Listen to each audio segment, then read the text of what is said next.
Hi welcome to my channel. Andhra Pradesh రాష్ట్రంలో గ్రామ ward సచివాలయ ఉద్యోగుల లేటెస్ట్ న్యూస్ ఏంటనేది తెలుసుకుందాం. వీడియో చూస్తున్నారు బట్ లైక్ చేయట్లేదు. వీడియోని లైక్ చేసి ఛానల్ తప్పకుండా సబ్స్క్రైబ్ చేసుకోండి. మీకు ఏ చిన్న అప్డేట్ వచ్చినా అప్డేట్ చేస్తూ ఉంటాను. మనకు నిన్న మంత్రి వీరాంజనేయ స్వామి గారైతే ఉద్యోగ ప్రతినిధులతో భేటీ కావడం జరిగింది రేషనలైజేషన్ ప్రక్రియ గురించి. అయితే చాలామంది ఈ రేషనలైజేషన్ భాగంగా ఉద్యోగులను తీసివేస్తామనే అపోహలను నమ్ముతున్నారు. ఏ ఒక్క ఉద్యోగిని కూడా తొలగించమని అయితే చెప్పడం జరిగింది. అయితే ఉద్యోగ సంఘ ప్రతినిధులు ఏం చెప్పారంటే చాలామంది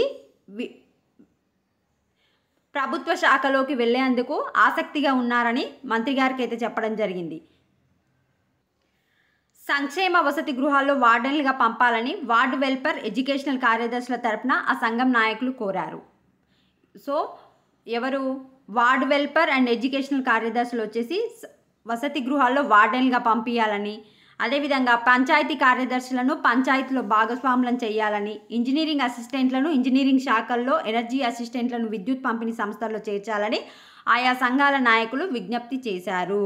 ప్లానింగ్ కార్యదర్శులను పట్టణ ప్రణాళిక విభాగంలో చేర్చి ట్రెజర్ పే స్కేల్ను వర్తింపచేయాలని కోరారు. సో ఎవరికి పంపించాలి అని ఉద్యోగ ప్రతినిధులైతే మంత్రి గారితో చర్చించడం జరిగింది.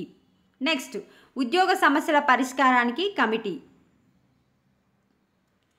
ప్రభుత్వ శాఖల్లో ఉన్న ఖాళీల్లో సచివాలయ ఉద్యోగులను సర్దుబాటు చేసే విషయాన్ని ప్రభుత్వం పరిశీలిస్తుంది.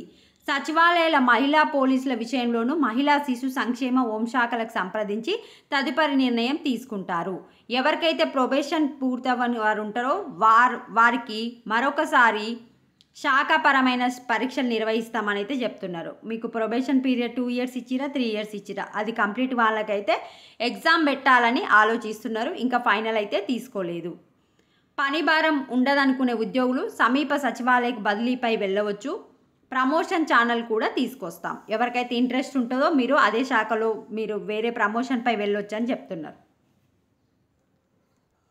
ఎవరికైతే హయ్యర్ ఎడ్యుకేషన్ క్వాలిఫికేషన్ ఉంటుందో, ఉన్నత విద్యార్హతలు కలిగి ఆసక్తితో ముందుకొచ్చిన వారిని ఆస్పిరేషనల్ కార్యదర్శులుగా తీసుకుంటాం. తాము నిర్వహిస్తున్న బాధ్యతల ఆధారంగా వాటికి అనుబంధంగా ఉండే ప్రభుత్వ శాఖల్లో విలీనం చేయాలని సచివాలయ ఉద్యోగులు కోరుతున్నారు.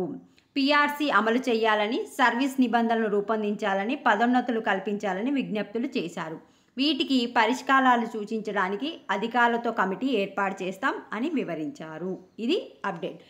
మీకు అప్డేట్స్ ఏంటి, ఎవరిని ఏ శాఖలోకి పంపించాలి, నెక్స్ట్ వచ్చేసి ఏ ఒక్క ఉద్యోగిని కూడా తొలగించమని అయితే మనకు హామీ ఇవ్వడం జరిగింది. ఇది అప్డేట్. వీడియోని లైక్ చేసి ఛానల్ని సబ్స్క్రైబ్ చేసుకోండి. Thanks for watching.